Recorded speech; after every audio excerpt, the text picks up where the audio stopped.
우리가 그의 계신 곳으로 들어가서 그의 발등상 앞에서 엎드려 예배하리로다. 주의 제사장들은 의를 옷 입고 주의 성도들은 즐거이 외칠지어다. 전지전능하신 하나님 아버지, 지난주일 예수 그리스도께서 부활하셨다는 복음의 말씀을 듣고 감격과 기쁨 중에 한 주간을 보냈습니다. 그리고 다시 돌아온 주일을 맞이하여 복된 말씀을 또 한 번 듣고자 성전으로 왔습니다. 이 시간 마음과 뜻을 다하여 드린 예배를 기쁘게 받아주시고 저희 가슴에 부활의 감격이 식지 않도록 새로운 은혜를 덧입혀 주옵소서. 죽음을 이기고 부활하셔서 절망 중에 있는 모든 성도에게 참 소망과 생명이 되신 예수 그리스도의 이름으로 기원하옵나이다. 아멘.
하나님은 통회한 마음으로 나온 사람들을 물리치지 않으십니다. 이제 우리 모두 함께 진정으로 우리들이 져진 죄를 뉘우치고 고백합시다. 온 땅에 따사로운 봄볕을 주시는 하나님 아버지, 죄악으로 얼어붙은 우리의 심령을 녹여주시려고 회개한 시간을 허락해 주심에 감사를 드립니다. 유혹 앞에 무력하기만 한 저희는 지난 한 주간도 동일한 잘못을 반복하였습니다. 저희의 심령을 강하게 붙잡아 주신 진리의 성경 말씀을 가까이 하지 못한 것을 회개합니다. 고난과 역경을 만났을 때 살아계시는 하나님 앞에 기도하지 않은 것을 회개합니다. 어둠 속에 방한 사람들에게 나아가 예수 그리스도의 부활의 기쁜 소식을 전하지 못한 것을 회개합니다. 이웃을 내 몸과 같이 사랑하라 명하신 예수님의 말씀을 실천하지 못한 것을 회개합니다. 미련하고 어리석은 저희를 불쌍히 여기시고 자비와 긍휼을 베풀어 주옵소서. 예수님의 이름으로 이 고백의 기도를 드립니다. 내가 내 허물을 빽빽한 구름같이 내 죄를 안개같이 없이 하였으니 넌 내게로 돌아오라. 내가 너를 구속하였음이니라.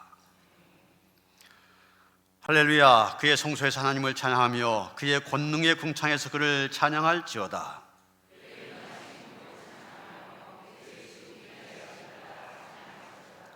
나팔소리로 찬양하며 비파와 수금으로 찬양할지어다.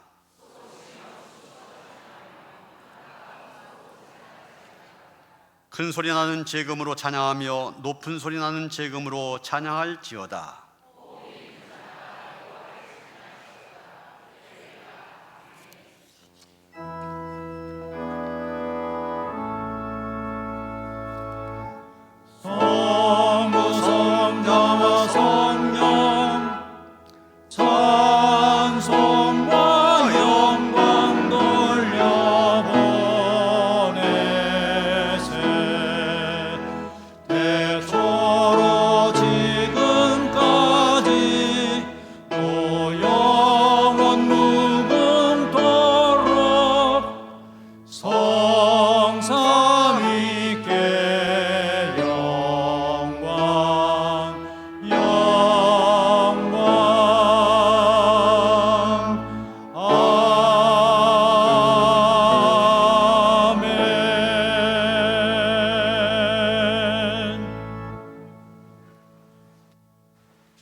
사랑의 하나님 아버지, 부활의 기쁨이 아직도 우리의 심령을 채우고 있는 이 주일, 살아계셔서 늘 함께 하시는 주님의 은혜에 감사드립니다.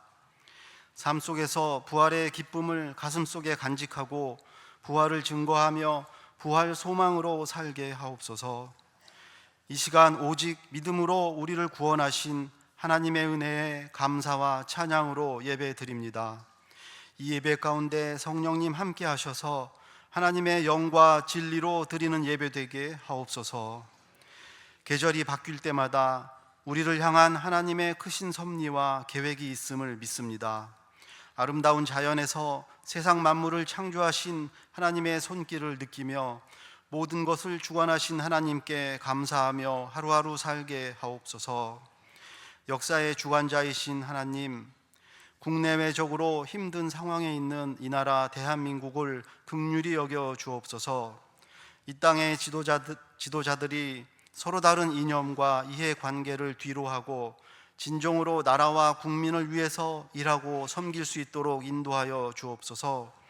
저희들에게도 분별력을 주시어 하나님을 경외하고 하나님 마음에 합한 지혜로운 지도자를 세울 수 있도록 도와주옵소서.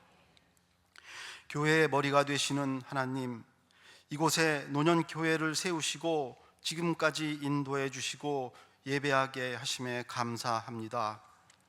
주님의 교회가 더욱 든든히 서게 하시고 이 지역에서 빛과 소금의 역할을 감당하는 교회, 주님의 말씀과 사랑이 넘치는 공동체가 되도록 부흥의 은혜를 더하여 주옵소서. 캄보디아 선교지의 노년 포첸통 감리교회와 별빛 사랑교회, 기쁜 우리 교회, 나무 십자가 교회도 하나님의 은혜와 평강이 넘치게 하시고 그 지역의 영혼들에게 생명의 등불이 되게 하여 주옵소서. 사랑과 은혜가 풍성하신 하나님, 성도님들의 가정을 축복하시어 주 안에서 사랑과 화목이 충만한 가정 되길 소망합니다. 일터와 사업장에도 함께 하시어 경제적으로도 어려움 없도록 인도하여 주옵소서. 이 시간 병상에서 힘겨운 시간을 보내고 있는 환우들과 가족들에게 주님의 평안과 위로를 주시고 의료진들의 손길에도 하나님의 지혜와 능력을 더하시어 회복의 기적을 이루어 주옵소서. 이어지는 담임 목사님의 은혜의 시간 성령님 함께 하시어 말씀이 선포될 때에 저희들 마음을 열고 들어 하나님의 깊은 진리를 깨닫고 마음 깊이 뿌리 내려서 100배, 60배, 30배의 열매를 맺게 하옵소서.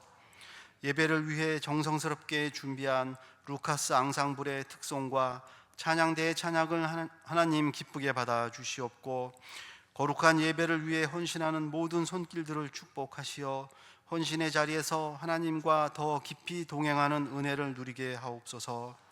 부활하시고 늘 우리와 함께 하시는 예수님 이름으로 간절히 기도합니다. 아멘. 하늘에 계신 우리 아버지여, 이름이 거룩히 여김을 받으시오며 나라가 임하시오며 뜻이 하늘에서 이루어진 것 같이 땅에서도 이루어지이다. 오늘 우리에게 일용할 양식을 주시옵고 우리가 우리에게 죄 지은 자를 사하여 준 것 같이 우리 죄를 사하여 주시옵고 우리를 시험에 들게 하지 마시옵고 다만 악에서 구하시옵소서. 나라와 권세와 영광이 아버지께 영원히 있사옵나이다. 아멘.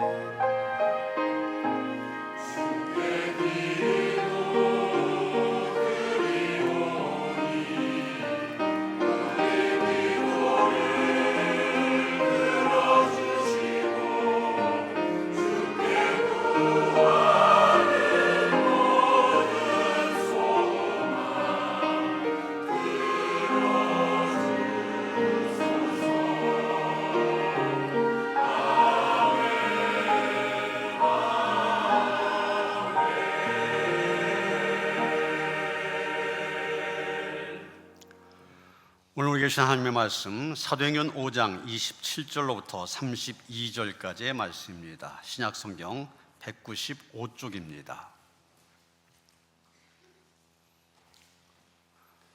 사도행전 5장 27절로부터 32절까지의 말씀 봉독합니다.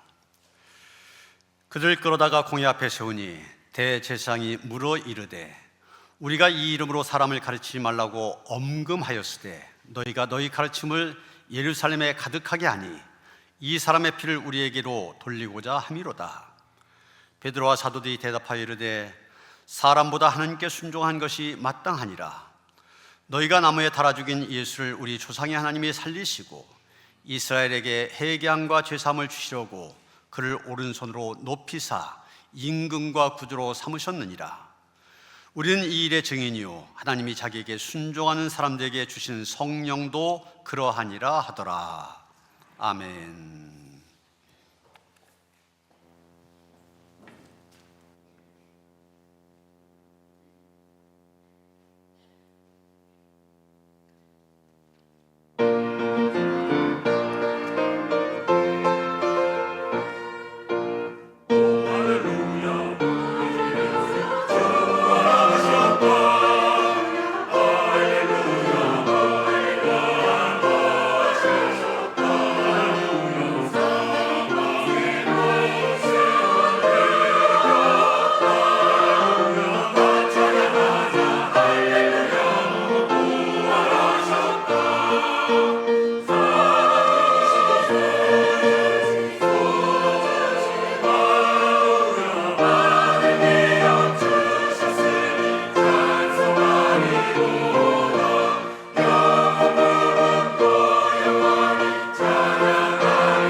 아멘. 할렐루야. 차를 타고 다니다 보면 여기저기에 목격자를 찾습니다. 저런 그 현수막 걸려 있는 것을 보게 됩니다. 대개 뺑소니 교통사고를 당한 피해자 가족이 그 사고에 대한 조그마한 제보라도 좀 얻어보고자 저런 현수막을 걸어놓은 것입니다. 너무나 안타까운 마음에 제보자에게 보상하겠다, 보상금까지 밝히기도 합니다. 눈물겹게 호소하며 제발 부탁드립니다 이렇게 써놓은 경우도 있습니다. 그런데 경찰 관계자들의 이야기를 들어보면 좀처럼 제보가 들어오지 않는다는 겁니다. 분명 목격한 사람이 있는데도 불구하고 제보하지 않으려고 한다는 거예요. 그 몇 가지 이유를 얘기합니다. 우선은 남의 일에 끼어들고 싶지 않기 때문에 그렇다는 거예요. 요즘 자꾸만 개인주의 심해지잖아요. 다른 사람에 대해서 관심을 갖지 않으려고 합니다. 또 한 가지 이유는 제보했다면 와라 가라 귀찮게 굴잖아요. 또 양쪽 아는 사람이어서 뭐 분쟁이 생긴다면 입장이 곤란한 그런 경우가 생길 수도 있습니다. 그래서 안 한다는 거예요. 또 한 가지 이유는 나 말고 다른 목격자가 있을 거다, 그러면서 미룬다는 겁니다. 여러분, 우리는 여기에서 목격자와 증인, 다른 사람이라고 하는 것을 알게 됩니다. 말 그대로 목격자는 사건을 목격한 사람입니다. 자기 눈으로 똑똑히 보고 체험한 사람, 목격자라고 얘기합니다. 그런데 증인은 목격자와 뭐가 다르냐? 그 목격한 것을 증거하는 사람입니다. 자기 입으로 자기가 보고 체험한 것 구체적으로 증언하는 사람을 증인이라 그렇게 말합니다. 실제로 보면 목격하고서도 증언하지 않는 사람이 있습니다. 이런 사람이 그냥 목격자로 남아있게 됩니다. 그런데 목격하고 적극적으로 증언하는 사람이 있습니다. 이런 사람을 가리켜서 우리는 증인이라 그렇게 말합니다. 우리가 성경을 보면 성경에도 두 종류의 사람이 있는 것을 보게 됩니다. 하나는 목격자로 그냥 머물러 있는 사람입니다. 이 사람 분명히 하나님의 놀라운 역사를 목격했습니다. 자기에게 나타난 하나님의 놀라운 역사 자기가 직접 체험했습니다. 다른 사람에게 나타난 하나님의 놀라운 역사 눈으로 보았습니다. 그런데 그냥 목격한 거 자기만 알고 지나갑니다. 유명한 라디오 성경 교사 가운데 반하우스 박사라고 있는데, 이분은 그리스도인 가운데 이런 사람을 가리켜서 자폐증 크리스찬 이런 표현을 썼습니다. 자폐증이라고 하는 것이 표현하지 않는 증세 아닙니까? 이 자폐증이 있는 아이들은 말을 안 하려고 그래요.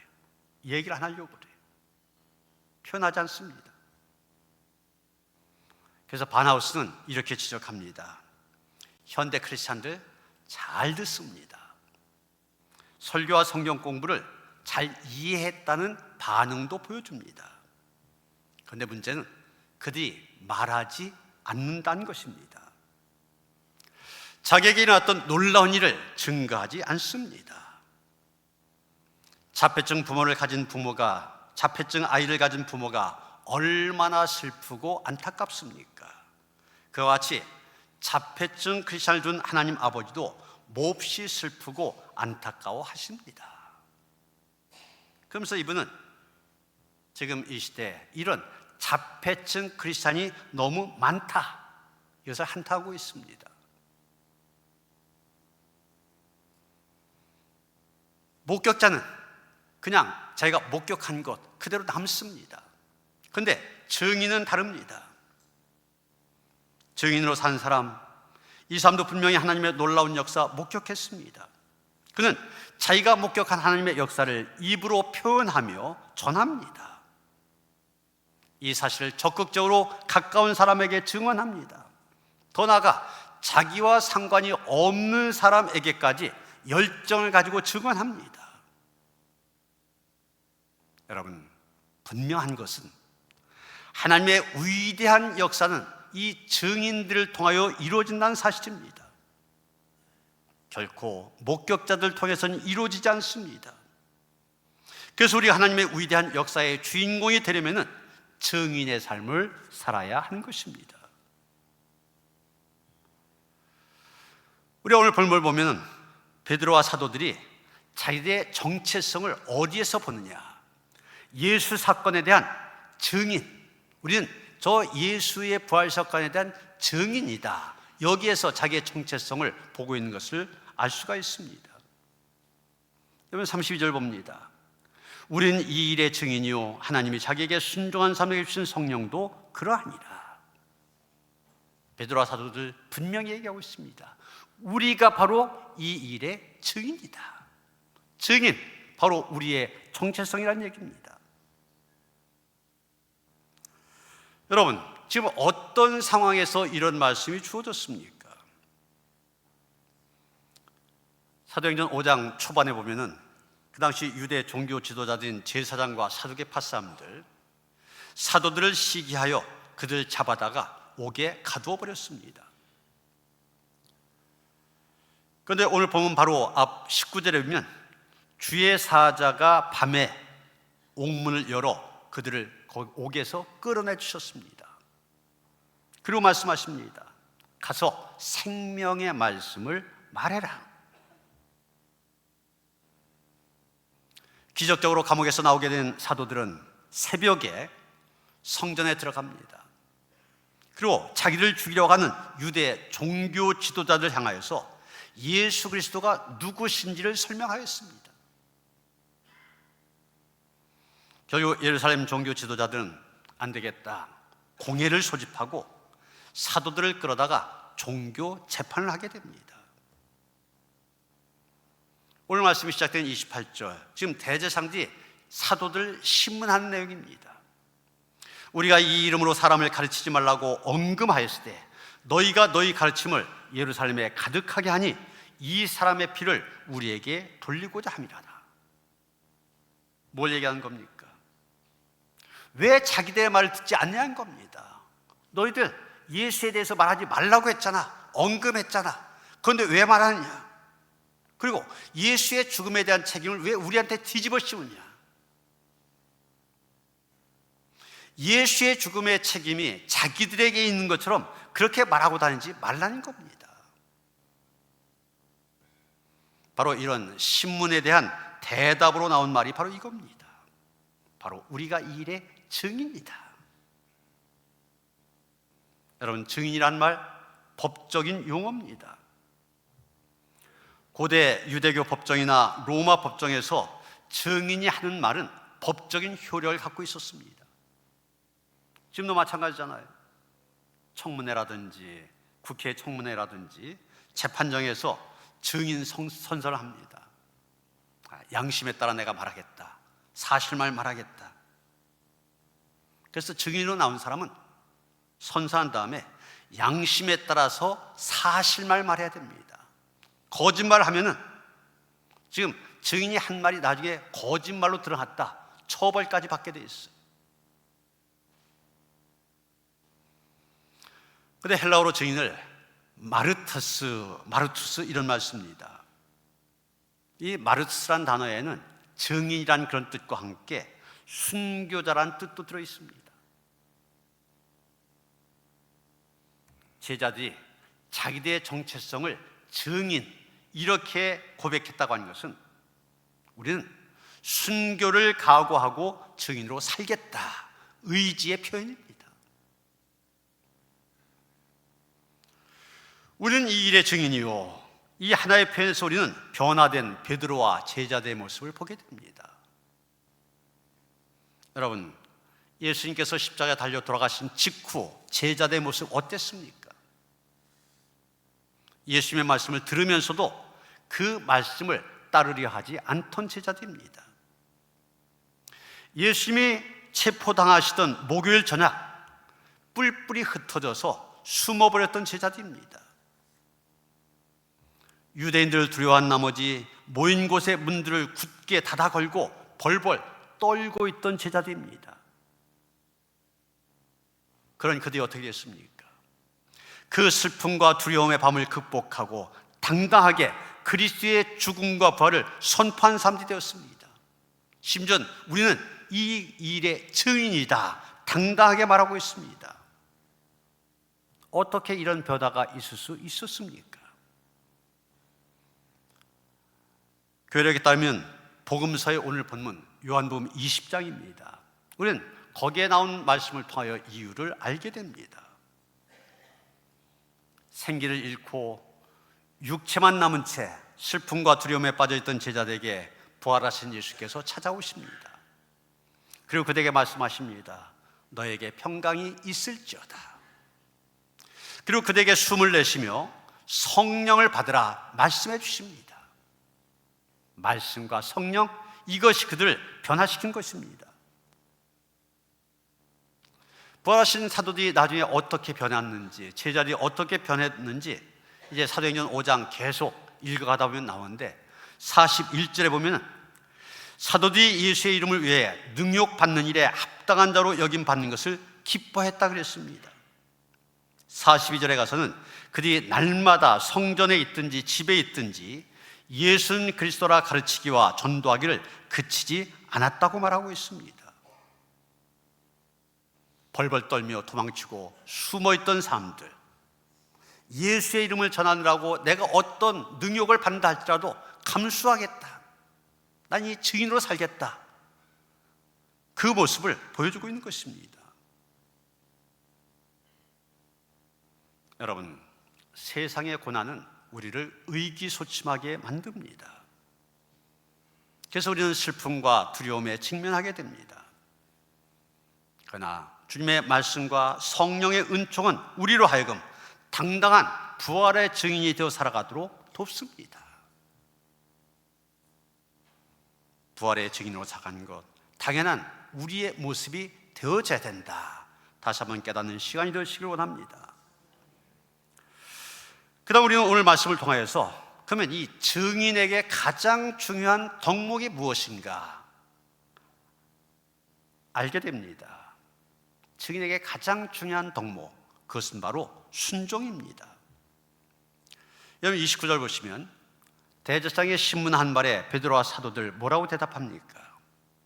사람보다 하나님께 순종하는 것이 마땅하니라 그랬습니다. 32절 가서 보시면 하나님이 자기에게 순종하는 사람들에게 주신 성령도 그러하니라 이렇게 말하고 있습니다. 여러분, 순종이란 말 헬라어로 휘파쿠오 이런 말입니다. 이 말은 어떤 뜻이냐면 하급자가 윗사람의 발 아래 꿇어 앉아서 주의있게 말을 듣는다, 그 말을 듣는다, 경청한다, 따른다, 이런 뜻을 갖고 있습니다. 순종하는 것이 마땅하다고 그랬는데 마땅하다는 말 사전에 찾아보니 이런 뜻입니다. 행동이나 대상 따위가 일정한 조건에 어울리게 맞는, 알맞다. 또 다른 뜻은 흡족하게 마음에 들다. 또 다른 뜻은 그렇게 하거나 되는 것이 이치로 보아 옳다, 이런 식으로 풀이가 되어져 있습니다. 그렇습니다. 부활의 주님을 전하라는 말에 순종한 것은 제자들에게 잘 어울리는 일입니다. 하나님의 마음을 흡족하게 해드리는 일입니다. 이치로 보아도 옳은 일입니다. 그리고 그런 삶을 살면서 박해를 받게 된 것은 증인에게 가장 잘 어울리는 것이고 이치적으로 당연한 결과라는 것입니다. 그리고 하나님께서 가장 귀하게 여기시는 삶이라 말할 수 있습니다. 성경은 순종하고 복받은 삶들, 그리고 불순종하고 저주받은 삶들, 이런 사람들의 이야기로 가득 차 있습니다. 성경에 나오는 사람들 둘 중에 하나예요. 노아, 아브라함, 모세, 여호수아, 이들은 모두 순종하고 복받은 사람들입니다. 그러나 사울이라고 하는 사람, 이스라엘의 첫 번째 왕이라는 영광스러운 자리까지 올라갔지만 불순종하다 보니 버림받은 인생이 되었습니다. 사무엘상 15장 23절, 26절 보면 거의 비슷한 표현이 나옵니다. 뭐라고 했냐면 왕이 여호와의 말씀을 버렸으므로 여호와께서 왕을 버려 이스라엘 왕이 되지 못하게 하셨습니다. 이렇게 말하고 있습니다. 하나님께 순종하면 복을 받고 불순종하면 버림받는다고 한 것, 사울의 삶을 통해서 우리에게 분명하게 보여주고 있는 것입니다. 여러분, 오늘 본문에 순종이라는 말 2번 나오는데 29절에서는 사람보다 하나님께 순종한 것이 마땅하다고 하였습니다. 그리고 마지막 32절 보면 순종한 사람들에게 성령을 주신다고 말하고 있습니다. 여러분, 우리는 무엇보다도 성령의 인도하심에 순종해야만 됩니다. 여러분 대개 암송하고 있는 사도행전 1장 8절이 있죠.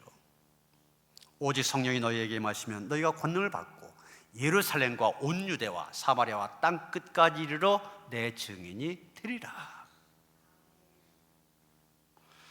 믿는 사람들에게 성령이 임하시면 권능을 받게 되고 예수 그리스도의 증인이 될 거란 말씀입니다. 그런데 여러분, 이 말씀 속에서 우리가 분명하게 확인해야만 되는 그런 사실이 있습니다. 그게 뭐냐면 주님께서는 증인이 되어라 이렇게 명령하지 않으셨다는 겁니다. 주님이 명령하지 않으셨으니까 증인이 되려고 애쓸 필요 없다는 얘기입니다. 그런데 여러분, 오해하시면 안 됩니다. 증인이 되지 말라는 얘기가 아닙니다. 왜 이렇게 얘기했느냐? 우리는 그저 우리에게 임하신 성령께서 이끄시는 대로 순종하며 따르다 보면 저절로 증인이 된다는 얘기입니다. 내가 되려고 해서 아니라 성령이 임하시면 자동적으로 증인이 된다는 얘기예요. 여러분, 사도행전의 내용들 쭉 보면은 이 말씀이 그대로 이루어졌음을 우리에게 확인시켜 줍니다. 사도행전 2장이면 우리가 잘 아는 것처럼 성령께서 오순절날 성령이 마가의 다락방에 강림하셨지 않습니까? 이때 그 자리에 있었던 120 문도라고 얘기하는데 이 사람들이 성령을 받게 됩니다. 사도행전 2장 4절에 보면 이렇게 되어 있습니다. 그들이 다 성령의 충만함을 받고 성령이 말하게 하심을 따라 다른 언어들로 말하기를 시작하니라. 성령을 받으니까 자동적으로 말하기 시작했다고 했어요. 성령을 받은 그들은 예루살렘 시내로 뛰쳐나갔습니다. 그리고 성령이 감동하신 대로 예수 그리스도에 대해서 증언했습니다. 초대교회는 요즘처럼 전도대를 따로 세우지 않았습니다. 전도를 위한 특별한 훈련 프로그램도 갖지 않았습니다. 우리처럼 화요전도대, 물대전도대, 등산전도대 세우지 않았습니다. 전도 폭발 훈련도 하지 않았습니다. 그들이 한 일은 오직 한 가지, 성령의 인도하심을 따라 자연스럽게 입을 벌려 예수 그리스도에 대해서 증언한 것입니다. 그렇습니다. 성령께서 우리로 하여금 증인이 되도록 이끌어 주십니다. 왜 우리가 증인이 되지 못하느냐? 성령의 인도하심에 순종하지 않기 때문입니다. 성령의 인도하심을 따르면 자동적으로 증인이 되어진 것입니다. 미국에서 유학하고 계시는 한 목사님이 계셨습니다. 경제적으로 너무 어렵다 보니 새벽에 신문을 돌리고 있었습니다. 그런데 이분이 목사님이셨잖아요. 신문을 계속 돌리는데 하루는 마음속에 강한 감동이 생겼습니다. 너 목사이냐? 그러니까 신문만 돌리지 말고 이 가정들에게 복음을 전하라. 이 목사님은 성령의 강력한 음성임을 깨닫고 그 말씀에 순종하기로 합니다. 그래서 어떻게 했냐면 일주일이 시작되는 첫날마다 신문과 함께 전도 편지를 만들어서 같이 넣어주었습니다. 한번 이렇게 썼습니다. 저는 목사입니다. 신문을 배달하면서 당신의 가정을 위하여 기도하고 있습니다. 하나님께서 당신의 가정을 축복해 주실 것입니다. 바라기는 가족 모두가 예수 믿고 가까운 교회에 나가시기 바랍니다. 혹시 저의 기도가 필요한 분들은 문 앞에 기도 편지를 놓아두십시오. 제가 위에서 정성껏 기도하겠습니다. 그런 식으로 계속 시몬 베드로가 함께 전도 편지를 넣었습니다. 며칠 지났습니다. 한 아주머니가 그 새벽에 아이를 데리고 기다리고 있는 것입니다. 이 아이가 스트레스 때문인지 잠을 자지 못한다는 거예요. 자기들은 교회에 다니지는 않지만 목사님께서 기도해 주시면 낫겠다, 이런 생각이 들었다는 겁니다. 목사님이 당연히 기도해 주었습니다. 그런데 그 다음날 아침 이 아주머니가 혼자 서 있는 겁니다. 아이가 잠을 잘 자고 있다는 겁니다. 그러면서 이번 주일부터 자기 집에 오셔서 예배 드리셨으면 좋겠다. 그래서 교회가 시작되었습니다. 교회가 개척되었습니다. 또 신문 배달하던 여러 집이 함께 참여하게 되었습니다. 하나의 교회가 세워진 겁니다. 여러분, 우리가 성령의 인도하심에 순종하면 증인이 될 수 있습니다. 그러게 여러분, 때로는 누군가에게 전도하라고 마음속에 이렇게 떠올려준 어떤 사람이 있을 겁니다. 성령께서 떠올려 주시면 그대로 순종해야 됩니다. 그때 핑계대고 나중으로 미루면 안 됩니다. 힘들다고 포기해도 안 됩니다. 전도할 수 있는 좋은 기회를 주실 때 그대로 순종해야 됩니다. 이제 마지막으로 생각해야 될 것은, 이제 증인은 증언해야 될 내용이 있어야 되는데 그 내용이 무엇이냐는 겁니다. 30절, 31절 말씀이 바로 증언해야 될 내용입니다. 너희가 나무에 달아 죽인 예수를 우리 조상의 하나님이 살리시고 이스라엘에게 회개함과 죄사함을 주시려고 그를 오른손으로 높이사 임금과 구주로 삼으셨느니라. 여러분, 유대인들에게는 율법이 있었잖아요. 그 율법 가운데 율법을 어긴 죄인들은 나무에 달아 죽이라는 그런 법이 있었습니다. 신명기 21장 22절 23절입니다. 사람이 만일 죽을 죄를 범함으로 내가 그를 죽여 나무 위에 달거든 그 시체를 나무 위에 밤새도록 두지 말고 당일에 장사하여, 이렇게 말하고 있습니다. 죽을 죄를 범한 사람 나무에 달려 죽게 하라, 이런 사형제도가 있었어요. 그런데 예수님을 죽인 것, 문제가 뭡니까? 죽을 죄를 지은 사람. 그런데 예수님 죄가 없는 분이시잖아요. 유대인들의 문제는 죄 없는 예수를 십자가라는 나무에 못 박았다고 하는 것입니다. 바로 그 때문에 유대인들, 그들과 그 후손들 저주를 받게 된 것입니다. 그러면서 너희들이 죽인 예수 하나님께서 살리셨다. 베드로는 위대한 이 신앙 고백을 할 뿐만 아니라 이것이 바로 증인으로서 증언해야 될 메시지의 내용이 되어진 것입니다. 예수님을 죽일 수 있었습니다.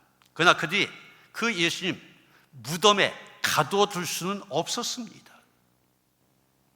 우리는 여기에서 하나님의 능력과 인간의 한계를 발견하게 됩니다.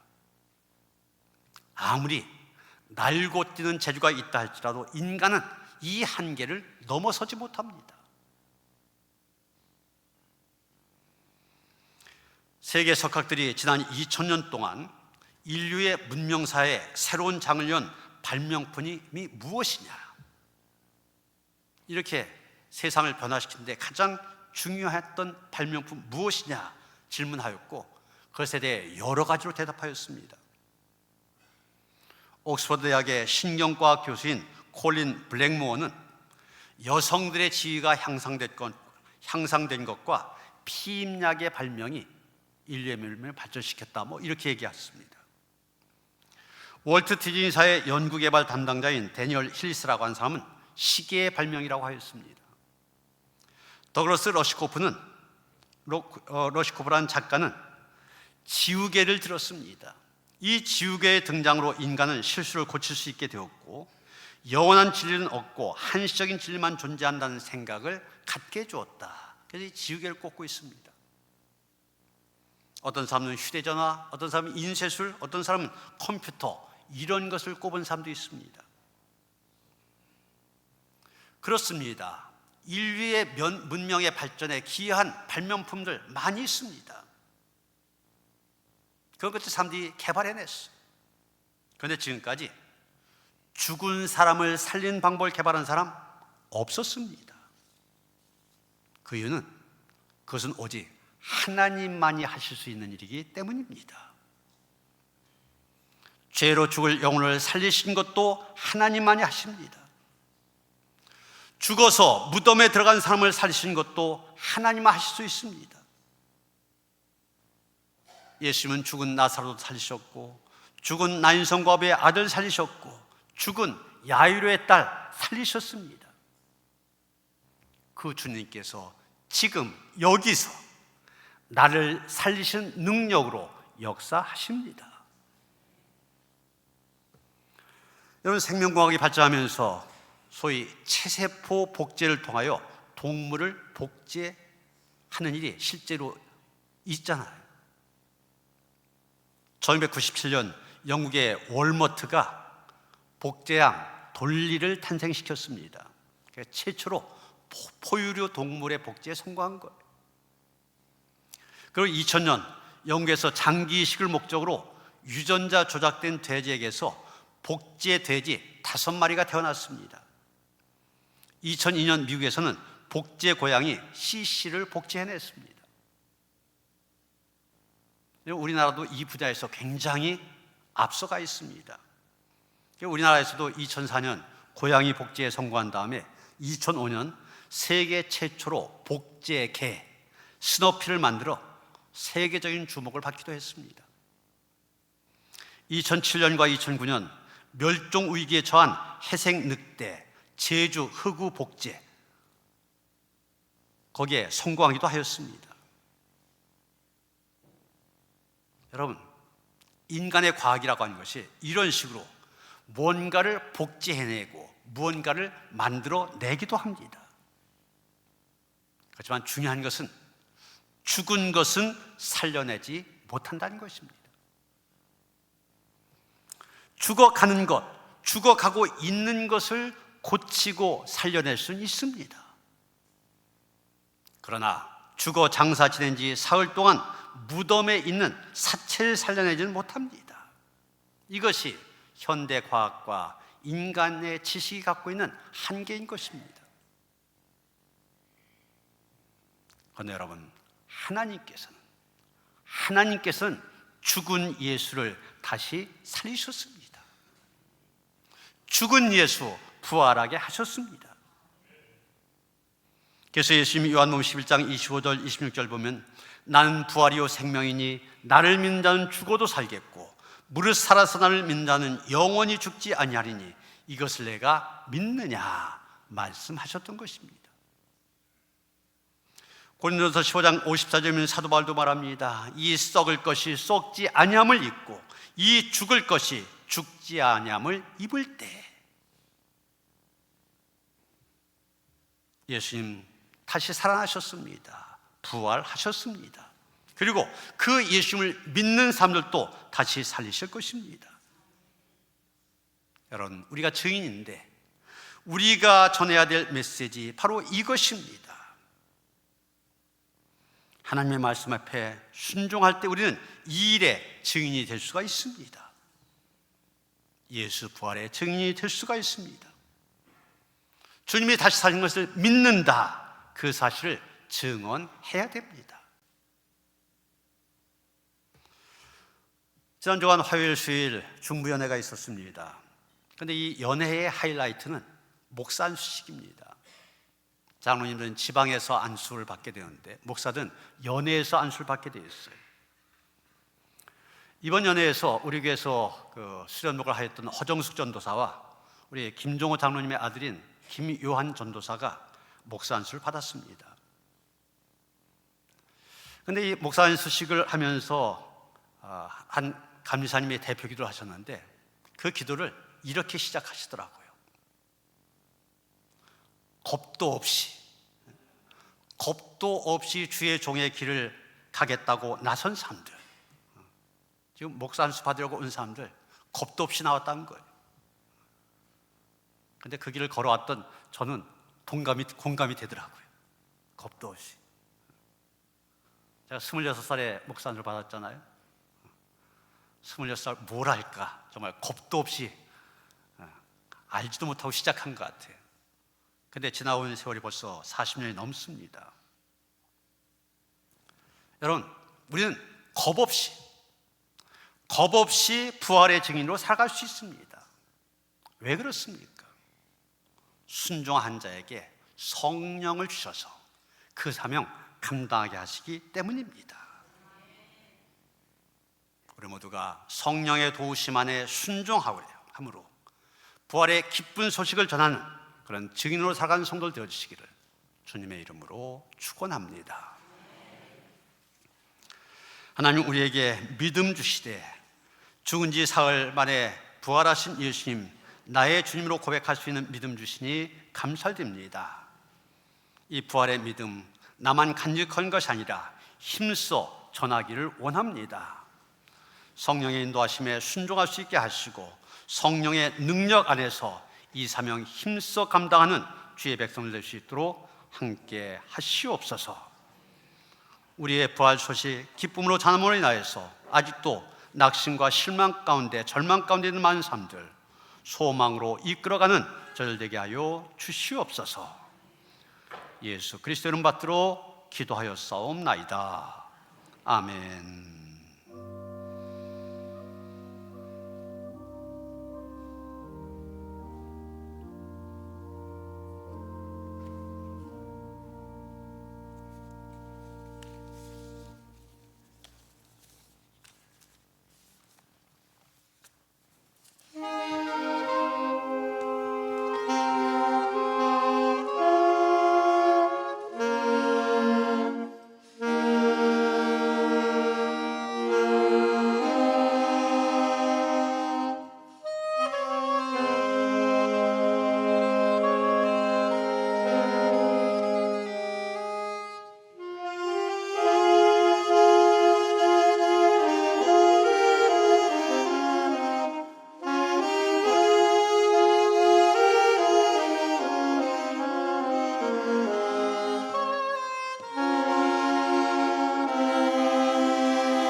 날마다의 삶이 부활의 은총과 기쁨 가운데 거한 삶이 되게 하시니 감사드립니다.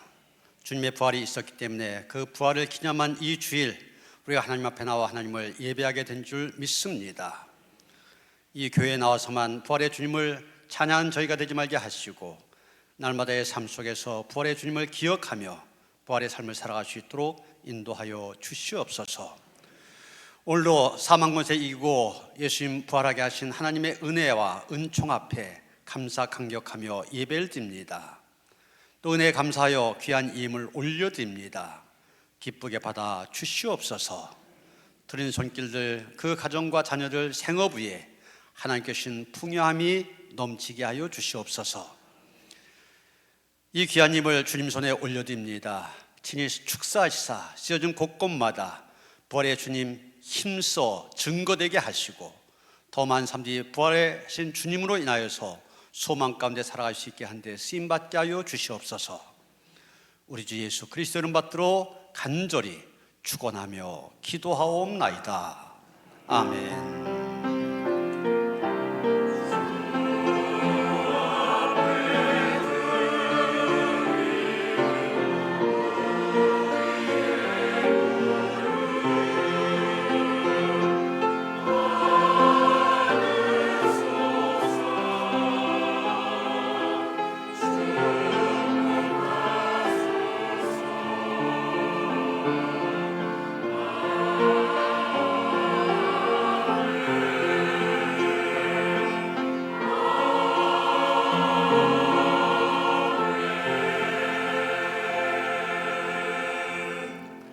평안 인사 나누시겠습니다. 주님 주신 평화가 함께 하시기 바랍니다. 서로 인사하시겠습니다.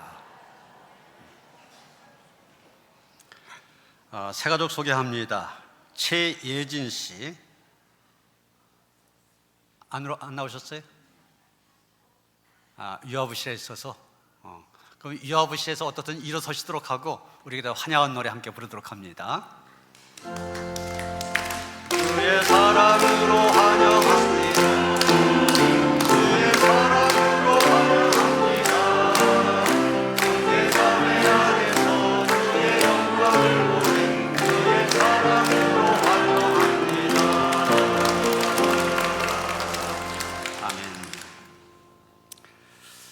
이 시간 지난번 사순절 우리가 특별 기도회를 가졌었는데 그때 열심히 하신 분들 시상을 하도록 하겠습니다. 개근하신 분들 시상이 있고요. 대표는 우리 오춘원 성도님 새신자인데도 빠지지 않고 열심히 참석하셨습니다. 나오도록 하시고요. 특별상을 준비했습니다. 지역별로 돌아가면서 특송을 했었는데 제일 많이 나온 지역 사랑 2지역 우리 이경숙 권사님 지역장인데 나오시고, 그리고 또 특별상인데 우리 청년부가 이번 사순절 동안 새벽 기도에 참석하는 것뿐만 아니라 다양하게 참 아주 모범적으로 사순절을 보냈습니다. 그래서 청년들 원하는 대로 어떤 청년은 새벽 기도에 참석하도록 하고 어떤 청년들은 성경 필사하도록 하고 어떤 청년들은 이렇게 걷기, 마라톤 이런 걸 통해서 사순절을 의미 있게 보내는 일에 힘썼기 때문에 참 귀하다. 그래서 내년도에는 우리 청년부를 본받아 우리 교인들도 대상으로 해서 한번 해볼까 지금 생각 중입니다. 그래서 너무 우리 청년들 귀하고 참 보기에 좋기 때문에 따로 특별상을 준비했습니다.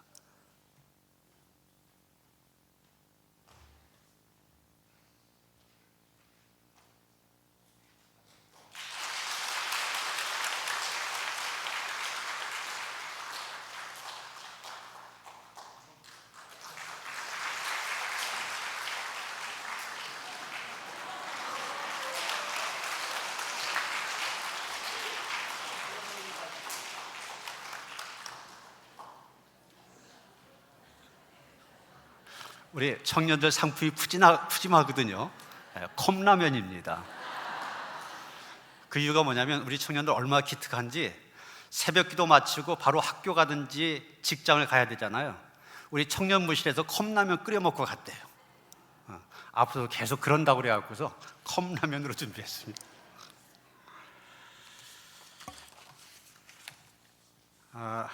오늘 오후 소그룹 예배 사역팀별 예배입니다. 사역팀별로 잘 모이시고 그 다음에 2시부터 선교회별 족구대회가 있습니다. 이번엔 청장년에서 주관하게 되는데 2시부터 있는데 이 선교회원들뿐만이 아니라 많이 오셔서 또 삼겹살 파티할 거니까 운동과 또 먹는 걸 통해 서로 교제 나누는 좋은 시간 되어지길 바랍니다.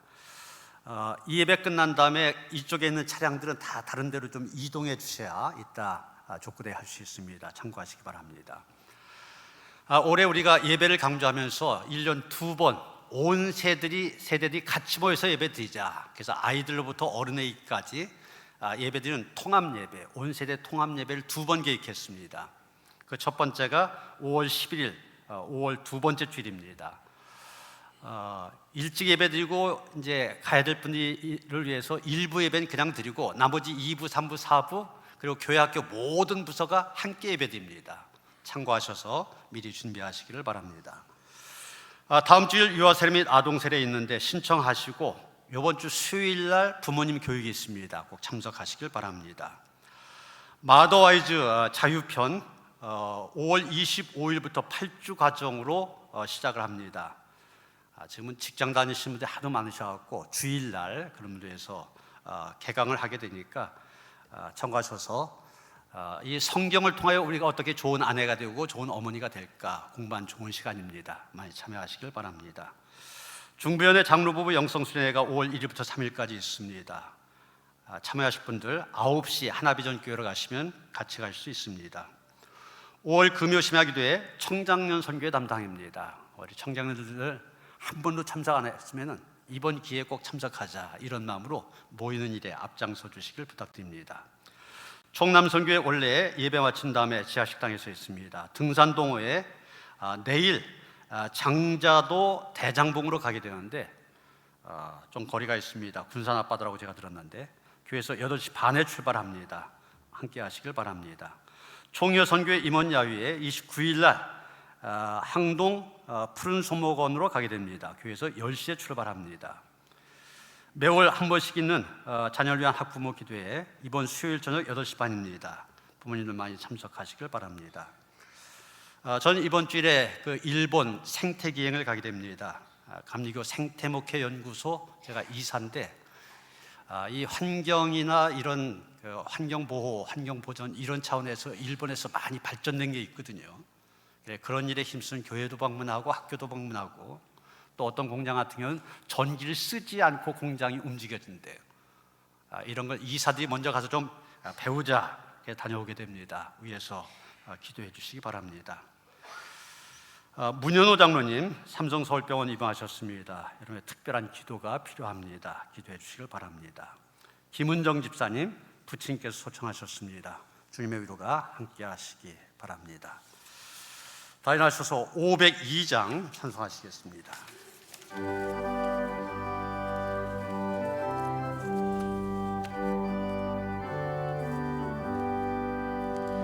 빛의 사자들이 어서 가서 어둠을 물리치고 주의 진리 모르는 백성에게 복음의 빛 비춰라. 빛의 사자들이여 복음의 빛 비춰라. 죄로든 밤 밝게 비춰라. 빛의 사자들이여 선한 사역 위하여 힘을 내라. 주 함께 하시겠네. 주의 크신 사랑을 전파하며 복음의 빛 비춰라. 빛의 사자들이여 복음의 빛 비춰라. 죄로든 밤 밝게 비춰라. 빛의 사자들이여 주님 부탁하신 말 순종하여 이 진리 전파하라. 산을 넘고 물 건너 힘을 다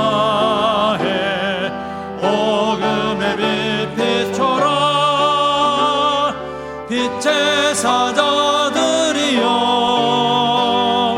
복음의 빛 비춰라 죄로운 마음 밝게 비춰라 빛의 사자들이여 동서남북 어디나 땅끝까지 주님만 의지하고 눈 어두워 못 보는 백성에게 복음의 빛 비춰라 빛의 사자들이여 복음의 빛 비춰라 죄로운 마음 밝게 비춰라 빛의 사자들이여.